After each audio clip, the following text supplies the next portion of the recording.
Yes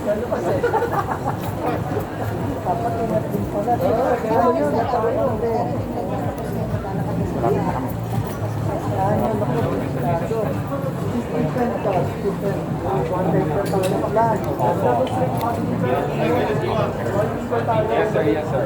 Pagpasok niya, sinukat lang siya. Tapos ganun. Ito yung one na talagang pauwi.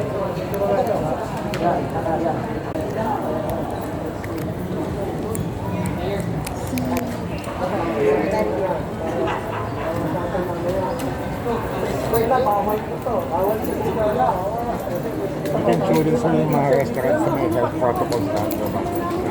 May mga health protocols. Naka-upload ba kayo, kung nakabisita kayo sa health centers, ganyan, no? So, there's protocol mo in each and every restaurant.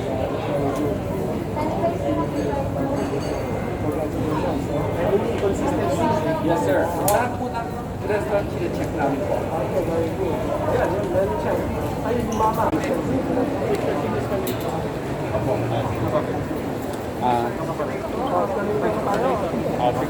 Saan to? Saan yan?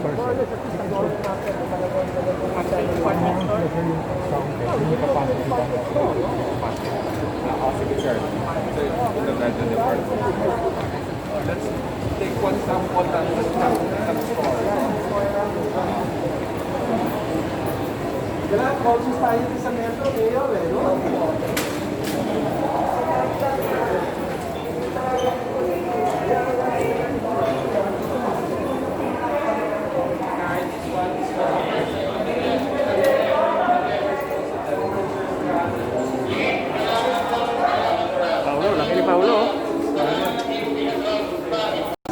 Hanggang sa lumabas yung tao para hindi mag-crowd sa loob.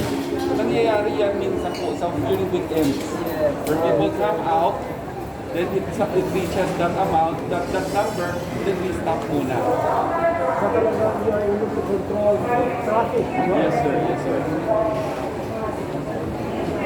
Because everybody is happy, especially because one shop. Yes. Okay. Sir, again, this one, even if we already did that, they're still following this. Wearing face mask and face shield is a must. Conduct body temperature, hand sanitize, observe social distancing, and then crowd control. Sir, I can see that you're really doing this not so wrong. Trafficking. Okay.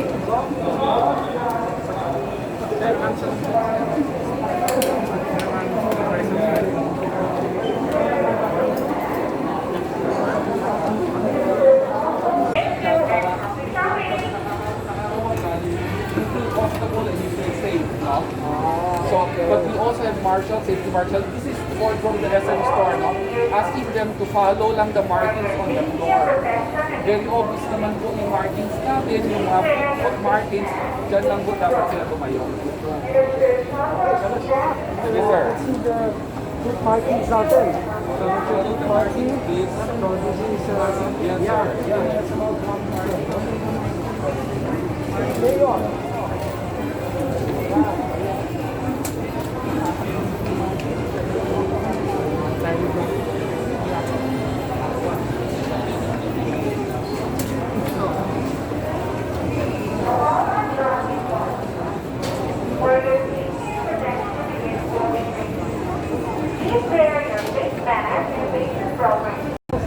Testing ka agad, and then isolation guarantee.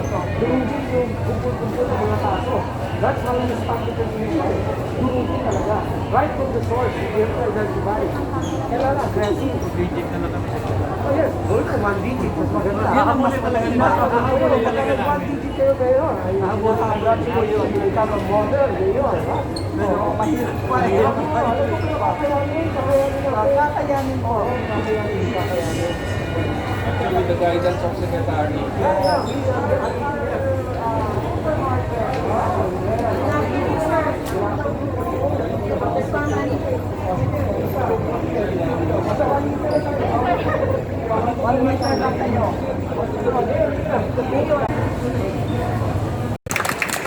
We also have ASEC Elmer Punsalan of the Department of Health, as well as the President of the SMOs, Mr. Steven Tan.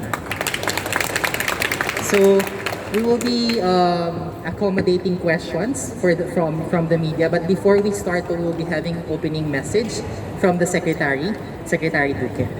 Okay, thank you very much, Jason, for the introduction. Magandang hapon po sa ngalan ng Department of Health.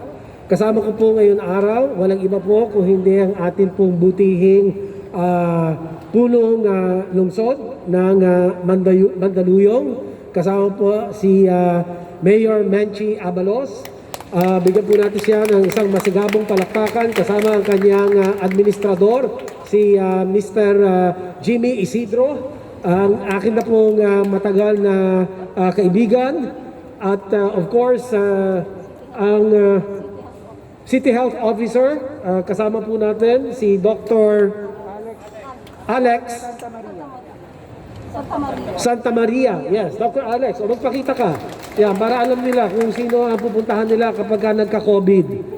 And of course, nagpapasalamat tayo sa pamunuan ng SM Malls na pinangungunahan po ni Ginoong Steven Tan. At thank you very much, Steven, for accompanying us. Malugod po kaming nandito at dumadalaw sa inyo pong mall, dito sa SM Mega Mall, at para tingnan kung nasunod ba ang inyo pong pamunuan doon po sa Bida Solution. Yung Be The Solution, ginawa natin bawal ang hindi naka-mask, ang hindi naka-face shield, isanitize ang kamay, dumistansya ng 1 iikse sa isang metro, at alamin ang totoo at katotohanan. Huwag kung saan-saan makakakuha ng mga fake news. Huwag po tayong magpapagamit o maging kasangkapan sa pagpapalawig ng mga kasinungalingan at walang katotohanan. Dahil ito po walang kabutihan idudulot kung hindi kalituhan. At mahirap na po yung atin problema ang hinaharap, dapat may linaw po sa lahat ng atin mga mensahe, sa lahat po ng ating po mga gawain. Dapat malinaw po ito para nang sa ganon, maiwasan po natin ang pagkalat ng COVID-19. At natutuwa po ako mamaya ay pwede pong ibahagi sa atin ni Mayora ang kanila pong mga tagumpay na kakamit sa kanila pong tugon sa pandemyang COVID-19 dito sa Mandaluyong City. Mayor, congratulations no? Mauna na po akong mag-congratulate sa inyo, but I was told by your city administrator, Mr. Isidro, na double digit na lang daw ang inyong reported new cases. Ay sabi ko, baka pwedeng gawin natin single digit. But this used to be a 3-digit cases reported daily, no? So you have gone far in terms of the progress in your pandemic response, no? At ngayon po, ako'y kasama po natin, nagpapasalamat po kami sa media. Palakpakan po natin ang media. Kasi kung hindi po dahil sa kanila, ay hindi po natin makakamit ang tagumpay sa laban against COVID-19, no? At sila po ang atin matibay na humahaligi sa tugon sa COVID-19 pandemic. So muli, kami po ay nagpapasalamat ang buong Department of Health. Sana mga DOH team, yan, tumayo nga ang DOH team. Ayan, yan, lahat ng DOH team. Okay, para nang sa ganon, ayun, andun po sila, nahihiya pa sila, lumapit na kayo dito. Pero keep distancing while you're coming over to this area. So, kami po ay handa ngayon, pero siguro bigay din muna natin ang mikropono kay Mayora. Baka meron siyang gusto pong mga importanteng mga bagay na ibabahagi sa atin.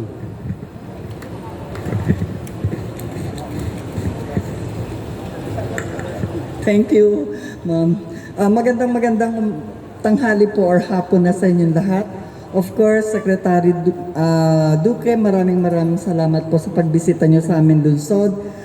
Malaking bagay po yan para makita pong nandito kayo at talagang nagiging kakampi namin pagdating po sa mga paninita ng social distancing. Of course, kay Stephen ng SM and Sir, magandang tanghali po, and also sa lahat po ng mga taong nandito. Unang-una, ibalita ko po sa inyo, opo, totoo po yun na 2 digits na lang kami. Nasa 77 na lang po yung aming active cases. Nanggaling po kami sa 200 o 300 plus na cases, pero ngayon 77 na lang po yung active cases namin. Siguro sa laking tulong po nito ng aming city health officers and of course sa amin po mga SESU, kasi napakasisipag nila na talagang maisa-isa at least makapag ano sila na talagang makita nila ang mga dapat pong i-quarantine. And at the same time, tulad po ng SM Mega Mall, sa aming pong lungsod sa labas po ng barangay, sa labas ng kalye, nandyan na rin po yung mga sangkatutak na placards namin na always wash your hands, keep distancing, stay at home.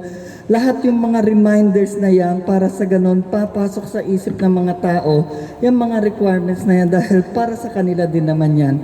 And at the same time, this Christmas season, pinagbawal na rin po namin yung Christmas caroling, yung gathering, no, yung family gathering ng mga tradisyon na pumupunta sa mga ninong at ninang. Hindi na rin po muna namin pinapagawa. Meron pa kaming tinatawag naming tanaw sita. So ipinaba po namin to sa mga barangay para sa ganoon yung mga barangay SK namin, yung mga kabataan ang aming gagamitin para manita ng mga mag-gathering doon para sa ganyan hindi po nila na i-attempt na magkaroon ng mga Christmas party. And alam niyo naman po pagdating sa barangay, minsan nandyan na po yung mga mag-iinuman or magkakaroon ng maliit na party nang sila sasabihin family lang pero alam mo namang hindi. So sila yung mga magsisita po.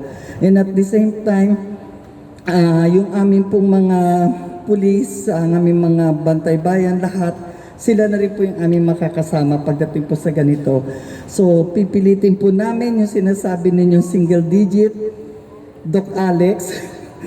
Ang aming hospital so far, I think 12 lang naman po yung tao, no, yung may positive doon. Hindi naman kami umaabot pa ng 10% ng aming capacity, bed capacity.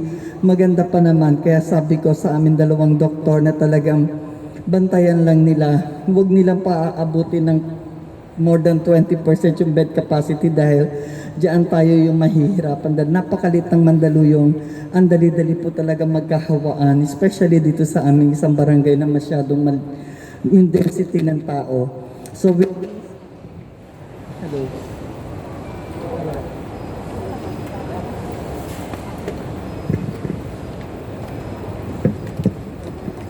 So, with this, no, maraming salamat sa DOQUE dahil lagi niyo po kaming ginagabayan sa aming mga araw-araw na ginagawa. And of course, sa ating mga doctors, SESU, na napakasisipag ang lahat ng aming mga nakakasama dito po. Magandang hapon po muli sa inyong lahat.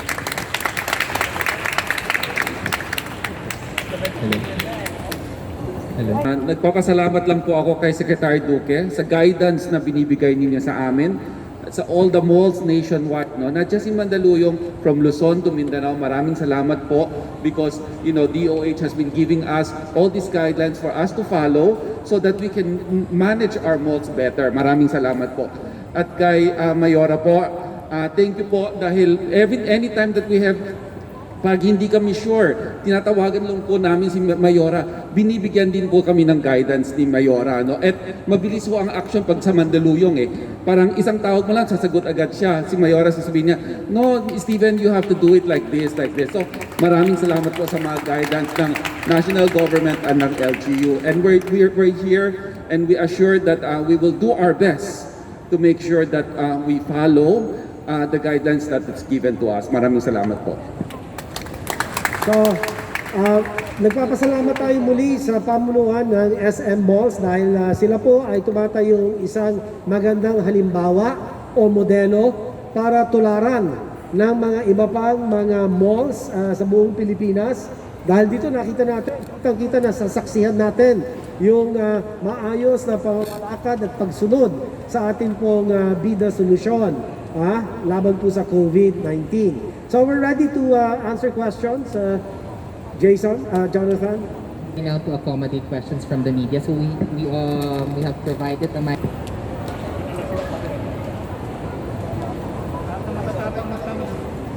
And then We have also provided alcohol po sanitizer po. Whenever you use the microphone, please use the sanitizer afterwards.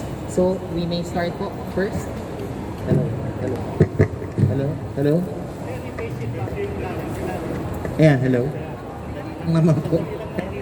Good afternoon, Duque, Sir Steven, Sir MENCHIE. My first question would be, yung monitoring natin ng compliance but by other malls with their following sa health protocol. Well, so far, I'm very, very satisfied, if not gratified, by what I have seen since my inspection visit that started last week in Cubao's farmers market. Okay. Again, I was very happy to see that people were actually following. Wala pong naging pasaway at mataas sa kamalayan yung halaga ng mga prevention measures, no? Yung ating bida solusyon, yung mga ale, meron na mask, may gloves pa, dahil ito naman wet market, kaya talagang kailangan ng gloves, no? At meron din silang alcohol sa kanilang apron, ano? Humihingi ako alcohol, sila mismo nagbigay, ano? Binubusiksitan nila yung kamay namin. So, approve. So far, wala naman akong nakita ng pagkukulang, bagkos sobra yung paghahanda. Kaya ako, I really salute all the mall owners and the wet markets. Except of course, Divisoria, masyado lang maraming tao, pero andun ang sistema. At yun maganda naman ang ginagawa ng punong lungsod, pero sa kapal na lamang ng tao, kaya medyo may hamon na italaga yung mga preventive measures natin, yung bida solution. Kaya nagpunta kami doon, may hawak kami ng meter stick para lang ma-visualize ng tao gano'n ba kahaba yung isang metro. So pumunta rin kami sa station sa estasyon ng mga buses sa Taguig, sa PITX. At maganda rin, kasama ko si Kalihim Tugade at nakita ko ang kanyang mga itinalaga na mga hakbang para talaga maging maayos at meron pang sariling quarantine isolation, ano? So, I hope dito meron din kayong parang temporary isolation for people who will be discovered to have symptoms. It might be a good idea, no? Sa bagay, kay Mayor naman, meron naman kayong isolation and quarantine facilities, ano po, na pwede nang dalhin po doon. At so far, okay, ang ating pong resulta ng inspection natin. Briefly lang, second.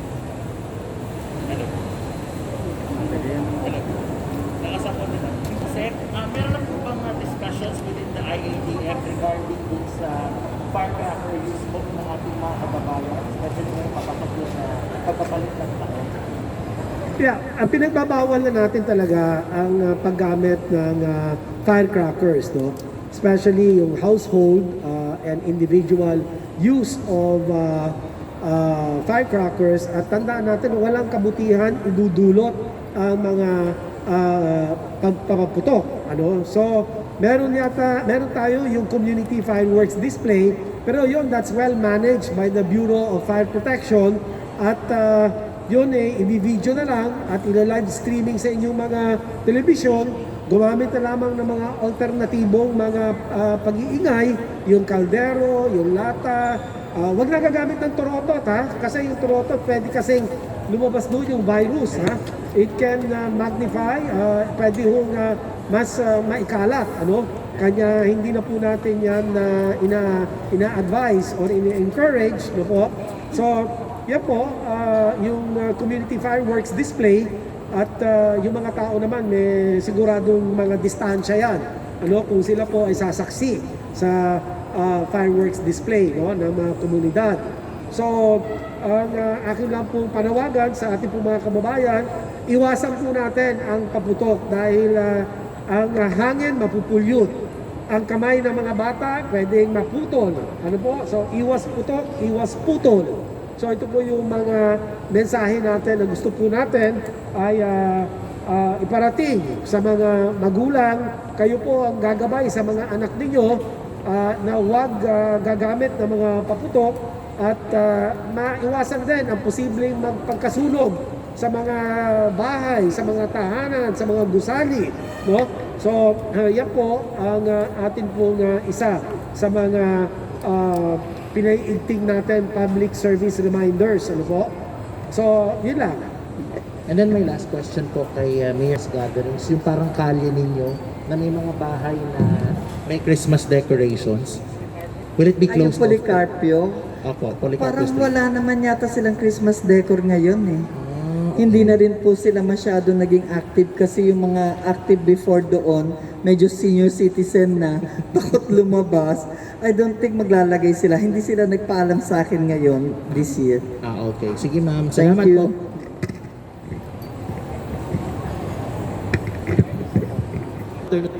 Kay sa post siguro muna, ano. Dito sa Mandaluyong ni Mayor Menchie, gumaganda na po yung numbers po, yung active cases, 2-digit na lang po. By 2020 ba, okay, ang EF po ba, na pag-uusapan dito sa Metro Manila, i-downgrade na natin sa check DOQUE. Well, marami nagtatanong kung napapanahon na ba o nalalapit na ba ang pag-de-escalate or downgrade to MGCQ, Modified Community Quarantine, General Community Quarantine. Tayo po ay dumidepende sa data analytics. Yung po mga experts natin ano, sa data analytics at sila po yung nagko-compute kung ano ba yung attack rate dito sa NCR, ano ba yung 2-week growth rate. Kasi ito po yung dalawang panukatan para malaman kung ibababa ba sa MGCQ ang isang lugar. Sa GCQ po tayo, pero sa kasalukuyan, as a moderate risk po tayo. Yung 2-week growth rate to WGR and also the average daily attack rate for 2 weeks. Yan po ang dalawang panukatan to determine whether we can already downgrade from GCQ or to MGCQ. However, if there is any indication that the community quarantine ought to be escalated to a higher status or level, which is MECQ, ang critical care utilization rate naman po ang sinusukat natin. Na hanggat sa maaari, huwag po itong aabot sa high risk, which is 70 to 84% critical care utilization rate. Usually mga hospitals po ito, no? At lalong wag na wag aabot sa 85%, which signals critical critical risk, no? At ito pa ma-overwhelm, mabibilaukan po ang mga ospital natin at ayaw po natin mangyari ito dahil magkakaroon na naman tayo ng mga pasyente nag-aantay mahaba sa emergency room, no? Tapos nag-aagawan na ika nga for the very limited equipment, no? For the limited ICU care, ICU beds, no? Isolation beds. So ito pong mga panukatan or metrics ng ating decision ng IATF. So sa ngayon wala. Pronouncement po ni Pangulong Duterte, GCQ po tayo from December 1 to 31. What will happen come January 1st to 31, that will depend entirely. Dumidepende, nakasalalay po yan sa rekomendasyon ng IATF. Yun lang po. Thank you po, Sec. Kay Mr. Steven po siguro ng SM. Recently po, nagdesisyon po yung Metro Manila Mayors, bawal po sa malls, yung mga minors po, yung 17 years old pababa. Here in SM po, how do we enforce this po, yung latest decision po ng Metro Manila Mayors? We follow that. As a matter of fact, today, this morning, we had a meeting with DTI, with Secretary Lopez, no? And that was discussed, no? Part of the discussion. And we said naman na susundan po namin yung guideline na binigay sa amin. Naglabas na rin po ng executive order ang each cities, no? And we reviewed it thoroughly, and we will just follow whatever that's the guideline that's given to us. Last question ko na lang po siguro, kay Mr. Steven, kamusta po ba yung kanina yung tinatanong, yung foot traffic po natin ngayong December, ina-expect po ba natin mas marami na pong tao ngayon? Mula naman ho na nag-umpisa mula May hanggang ngayon, month on month, nag increase naman ho yung foot traffic. At nagpapasalamat din kami sa mga tao na tumatangkilik sa SM Supermalls. However, of course, hindi pa rin naman yan back to our usual normal. And also, we encourage also we give options naman kasi sa mga customers din namin na pwede dun mag-online shopping. Kasi available naman ang SM store na bumili ng online or curbside pickup. Madami hong alternatibo. Kaya hindi naman kailangan na pumunta dito lahat. Pwede, you have options, no? Pwede mag-online shopping, pero pwede rin mag-brick and mortar shopping. Thank you po. Salazar Pulto ng GMA 7 HISEC. Question to Mr. Steven Tan and reaction from the Secretary. Yung update lang po ng inyong internal look into the incident yesterday in Zamboanga SM, yung opening ng mall na dumagsa yung marami mga tao. And then the local disaster management office of Zamboanga is saying they're investigating the incident. Dahil hindi na control yung dagsa ng mga tao when you open the mall there in Minpro Center. Kamusta po yung update ng inyong investigation? Actually po, ang Zamboanga po na mall na dapat na mag-open nung end of November, hindi namin tinuloy yung pag-open, and we just actually soft opened yesterday. We did not actually make a grand announcement. We did not our tenants, we even discouraged to do any promotions for yesterday para ho makontrol, no? Wala naman hong nasabi sa amin si Mayor Beng na kailangan but we actually sa mall pa rin, we strictly follow. Reports were given to me na nakapila naman yun yung mga tao sa labas, no? And also may grid naman po. So kahit na may pila ho sa labas, very observant naman yung mga tao sa safety protocol. Definitely may madaming tao, pero we still ask them to, just as like here, we have marshals asking them po na to follow the social distancing and pumila ng maayos. Si Secretary po, kasi while we're opening the economy, we want to, of course, rebound.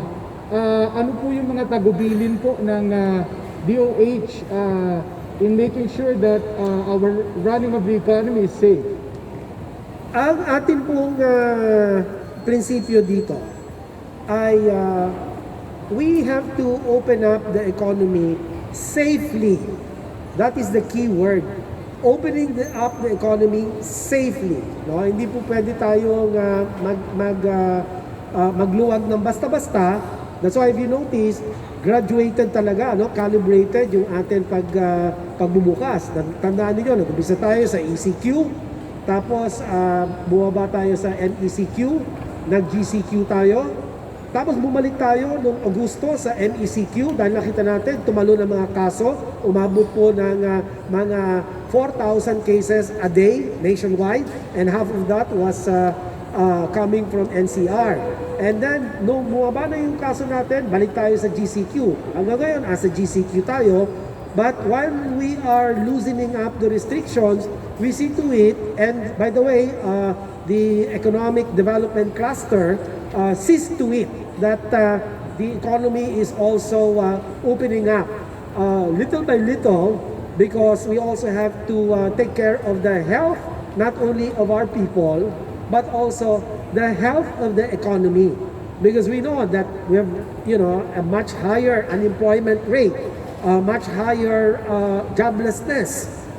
We have hunger data, which is at an all-time high of about 37% of the population is experiencing hunger. Diba? Yung may SWS dyan no? So, these are really alarming. So, while we are slowly opening up the economy, we make sure that we do not be imprudent or reckless in allowing the safety protocols to be violated. So that's why we are going around to really monitor strictly that all of our 5 pillars, 5-point strategy of prevention through BIDA solution of the DOH, BIDA ang may disiplina of the DILG, the 7 commandments of the DOTR, the ingat buhay para angat buhay, ingat buhay para hanap buhay ay ng PCOO, mas hugas iwas, ay marami na po tayo talaga pinakakalat na mga abiso. Then we have early detection through aggressive case finding, active case finding, testing, and contact tracing, aggressive contact tracing by way of Oplan Kalinga. And then, of course, our isolation and quarantine and treatment in the hospital facilities. And so, we have all of these reintegration, all of these pillars of our pandemic response. So, we are monitoring all of these. May mga dashboards na ang mga bawat LGUs, tinitingnan, binabantayan nila yan. Yung mga panukatan at saka yung mga metrics, no? So, this is how very deliberate and focused the national government in guiding our local government chief executives in their individual pandemic responses. My last question lang po for Mr. Steven Tan again. Yung kung binanggit nyo, sir, na 40%, binanggit na kanina kay Secretary, na 40% foot traffic ang bumalik na comparing to your pre-COVID period. Is it only for Mega Mall or in all of your average in all of your malls? That's a national average. National average. Sir, how are your tenants, the merchandisers, doing with 40% foot traffic? Is that enough to sustain them? Well, definitely hindi, no? Siyempre, marami ring mga MSMEs na maliliit lang ang business, hindi naman lahat. And as a matter of fact, 75% of mga tenants sa mall are all MSMEs eh. So, kailangan namin tulungan. Ang mall naman, nagbigay naman ng assistance in terms of rental relief, no? So, sama tulong-tulong na lang at this point until siguro next year para makabawi na lang next year. Thank you po, sir. Okay. Ma'am, next please. Thank you. Po, I'm Gwen Hidalgo po from ABS-CBN. Kay Sir Steven muna po. Do you have regular swab testing po? Hindi po yung rapid test for all the employees of all the stores and the SM department store? Okay. We do swab testing or testing whenever there is an exposure or there is just like the guidance that was given by DOH. Now, whenever there's an exposure or there's a possible exposure, we immediately do naman swab testing. So Just like me, I go around across the country, no? So ako personally, I do it every other week for every 14 days. I do that because I'm quite, I move around, no? So people that we feel na kinakailangan, so we do testing din naman po. I believe may mga tenants po kayo po na siguro po depende po ng store kung sa kanila regular. Kasi may iba pong LGU, they assist po yung department store na provide po sila ng free swab test regular. Okay. Yung tenants ho, nasa sa kanila ho yun, but of course our tenants are very responsible also in taking care naman of their employees. Thank you po. Kay Mayor po, ano po yung advice ni LGU para mapababa din po COVID cases sa kanila? Of course, for the tenants or for the entire Mandaluyong citizens? Sa Metro Manila po yung advice ninyo sa ibang LGU po para mapababa din po yung COVID cases? Oh, no. Kasi bawat LGU may kanya-kanyang style yan eh. Kasi hindi naman pwedeng nag-work sa akin sa Mandaluyong, mag-work sa ibang LGU. So siguro for me, no, sa amin sa Mandaluyong, kaya namin talaga napababa. Number one, talagang tinitrace namin ang lahat ng mga magpa-positive or yung mga asymptomatics. And then at the same time, we keep on telling them, o yung reminder namin lagi sa mga tao, especially sa mga high density namin mga population na talagang always yung maghugas ng kamay, yung stay at home, yung mga basic talaga yung 1 meter na to. Para sa ganun, hindi sila mahawa. And parati namin naninita kami talaga ng mga nagka-gathering dyan. So, whatever yung style na ginawa namin, I'm sure yung ibang LGUs, kaya rin nilang mapababa. At nakikita ko naman, sa Metro Manila talaga naman lahat kami pababa yung number namin. We're all trying our best para maipababa matapos na tong pandemic na to. Dahil ang hirap talaga in terms of economy and everything. Maski yung resources mo talagang mauubos at mauubos kapag kapatas yung inyong mga COVID cases. So, as much as possible, lagi namin sinasabi talaga mga senior citizen, stay at home, mga bata, and at the same time, always na lang yung distancing. Yung mga protocol, DOH protocol, yun yung aming pinasasabi. Thank you. Sir Steven po ulit. Kasi po, kapansin kasi po sa lahat po ng malls na pagpasok, kumukuha po na contact tracing information. And then, nasa loob ka rin ng mall, pagpasok mo sa isang store, kuha na naman ng ganon. Wala po bang parang isang general na lang kasi hindi yung temperature ng tao once you're inside the mall or within 30 minutes kasi every time papasok sa isang stall o isang store kumukuha na naman ng may pila ganun. Kasi that we just follow the IATF guideline Yun ho ang binigay sa amin as long as you will dine in an establishment, you really have to do a contact tracing report. So, like for example, nagkape ka sa Starbucks, kailangan mo talaga mag-contact tracing. Even if you then after that, if you wanna go to eat at another restaurant, you still have to do contact tracing because that's really the guideline that's given to us by IATF and we're just following that. Secretary Duque. Well, malls like SM, for example, they're using the QR code, so that will cut the time to register for contact tracing. But the objective is you cannot afford to be relying only on the manual contact tracing. Susulat mo. That's why yung QR code is so important as complementary to our manual contact tracing system. No? So, by and large, wala naman tayong problema dyan. Of course, sa ating pong mga kliyente, nakikita natin na medyo may konting delay. No? Pero, what's a 2-minute delay compared to making sure that at least alam nila saan ka hanapin just in case nagkaroon pala na exposure with a person who has been confirmed positive or symptomatic, no? So I think that sacrifice is all well worth it, no? So ngayon gusto ko lang din gamitin ang pagkakataon na ito na i-congratulate ang local government unit ng Mandaluyong under the leadership of Mayor MENCHIE ABALOS dahil yung kanila pong bumaba na sa double digit yung kanila pong reported new cases daily. Their recovery rate is at an all-time high at 94.28%. That's a very good recovery rate. Ang active cases nila for the last 2 weeks are 286, no? Which represents about 3.83% of the total cases. Ang kanilang confirmed total cases umabot na po sa 7,461.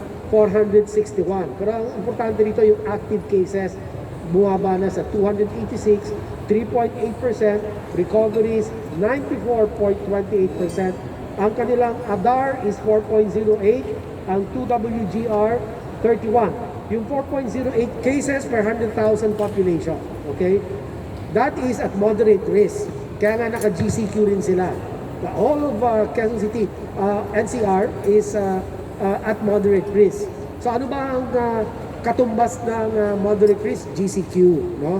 Kaya ang kanilang 2-week growth rate as 31 cases, 31, tumaas sila ng 31% compared itong 2-week total cases compared to the past 3-4 weeks. 31% tumaas. So that means also moderate risk. Kung ibabangga mo yung 2-week growth rate, which is 31%, ibabangga mo naman dun sa kanilang 2-week ADAR, which is at 4.08, and yung kanilang transmission rate, RT, is 1.15. So medyo tumataas, kailangan bantayan ang ating pong R0 score. You're familiar with R0 score, no? This is the transmission rate. It's a little over 1. It's good if it is less than 1. So at least alam na nila, no, na ano ang dapat gawin. Paigtingin pa lalo yung kanila pong PDITR strategy. Thank you. Last question po. Secretary, meron pong kumakalat na balita na by December 23 hanggang January 3 ay mag-declare daw po ng ECQ. Whether it's true or not, ano po yung sa inyo, ano po yung suggestion ninyo? Una-una, fake news. Nagdeklara, walang iba kundi si Pangulong Duterte na as GCQ status ang buong NCR. Okay? So hindi yan pwedeng baguhin ng kung sino-sino lamang. Yung pong mga taong gusto lamang magdulot ng kalituhan at magbigay ng problema sa lipunan ay dapat po ito ay wag natin pakikinggan at wag tayo magpapakasangkapan sa pagpapalawig nitong mga ganitong fake news. So it's bad. It is meant to just confuse our people. Mabigat na nga yung atin suliranin, yung ating problema, ay dapat wag na po natin pabigatin pa bunsod ng mga walang katotohanan na impormasyon. Okay, so it will remain po GCQ. Yes, and you know naman the process, we've been doing this for the last 9 months. It's always the president who announces. So unless he says otherwise, that stays. Whatever is the presidential announcement or proclamation stays. That is what it is. Yun po ang atin sundin. Thank you po. Salamat sir. Okay.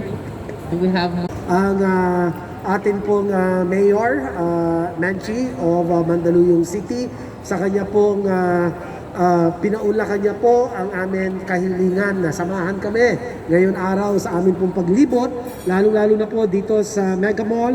Ang kumakatawan po, walang iba kung hindi si Ginoong Stephen Tan, at napakamasipag, at kami po ay kanyang inilibot para ipakita na talaga naman ng todo ang kanila pong pagsunod sa atin bida solusyon. Maraming salamat Mr. Tan, and I hope that this becomes a model for all your other malls under the SMDC to emulate, and also for others through the media to also emulate by the other malls. And so again, ako po nagpapasalamat sa ating pong DOH team, kasama si Asek Punzalan at lahat po ng ating Director CHD NCR, Director Cora Flores, Assistant Director Paz Corrales, at lahat po ng mga bumubuo ng DOH team. At ang of course, ako na po ang magsasabi, nagpapasalamat po tayo sa pamunuan ng City of Mandaluyong, the local chief executive, napakamasipag, napakamagaling, at talagang tutok na tutok ang nanay ng Mandaluyong City. Maraming salamat po. Thank you.